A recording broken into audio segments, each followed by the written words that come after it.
చర్యలు తీసుకుంటలేరు. ఇది రెండవది. ఇక మూడవది, పవన్ కళ్యాణ్ గారు ఒక 10 ఎకరాలు శిఖం భూమిని ఆయన అప్పుడు తెలంగాణ వచ్చిందన్నటువంటి దుఃఖంలో ఉన్నాడు పాపం. 2014లో 11 రోజులు అన్నం తినలేదు, బాగా బాధపడుకుంటా ఏడ్చుకుంటా తెలంగాణలో ఒక 10 ఎకరాల శిఖం భూమిని ఆయన కొనుక్కున్నాడు. అప్పుడు కొనుక్కున్న తర్వాత ఏమైంది, ఆ కొనుక్కునే కన్నా ముందే చాలా చెరువులకు జనరల్గా ఫైనల్ చేసి మ్యాక్సిమం ఫ్లడ్ లెవెల్ అది డిసైడ్ చేయరు. కానీ ఈ పర్టికులర్ చెరువు పవన్ కళ్యాణ్ గారు ల్యాండ్ కొనుక్కున్నది కోడికుంట అనే చెరువు, సర్వే నంబర్ 706. దీంట్లో మొత్తం ఫైనల్ నోటిఫికేషన్ వచ్చింది. ఏ 10 ఎకరాలు అయితే ఆయన కొనుక్కున్నాడో అది శిఖం భూమి అని ఫైనల్ నోటిఫికేషన్లో ఇరిగేషన్ డిపార్ట్మెంట్ చెప్పి ఉన్నది.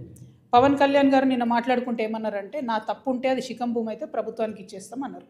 అయితే ఈయన రిజిస్ట్రేషన్ చేసుకునేటప్పుడు ఎన్ని తప్పులు దొరికాయంటే, అందులో ఓన్లీ 3 ఎకరాలే శిఖము, మిగతా 7 ఎకరాలు మాగాని అని రాసింది. కానీ అది తప్పు, ఖచ్చితంగా రికార్డ్స్లో ఉంది. నేను ప్రభుత్వాన్ని డిమాండ్ చేస్తూ ఉన్నాను. ఇరిగేషన్ రికార్డులో 10 ఏకర్స్ శిఖం భూమి అని ఉన్నది.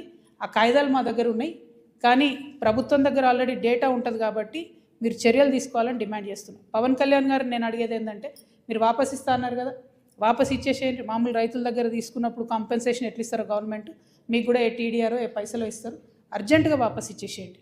మీరు కంచె వేసిండ్రు, ముందు ఆ కంచె తొలగించండి. శిఖం భూమిలో కూడా కంచె వేయడానికి ఉండదు. మీరు మట్టేసిండ్రు, ఆడ గోవులకు వాటికి వీటికి గ్రాసం వేస్తున్నా అని చెప్పారు, మట్టేసిండ్రు, ఆ మట్టి మొత్తం చెరువులే వేసిరు కాబట్టి అది కూడా తొలగించాలి. తక్షణమే మీరు వాపస్ ఇవ్వాలని చెప్పి నేను పవన్ కళ్యాణ్ గారిని డిమాండ్ చేస్తున్నాను. At the same time Pawan Kalyan గారు ఏమంటాడు, అనేకమైన మాటలు అన్నాడు. తెలంగాణ వాదులు ప్రాంతీయవాదం అంటే ఉగ్రవాదం అన్నాడు. అనుకుంటా నేను గద్దరన్నకు కారు కొనిచ్చిన అన్నాడు.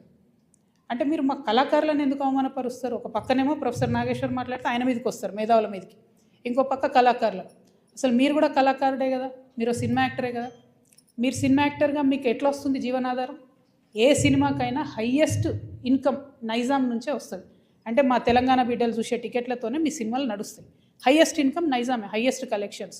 అంటే మీరు కొనుక్కున్న ప్రతి కారులో మా తెలంగాణ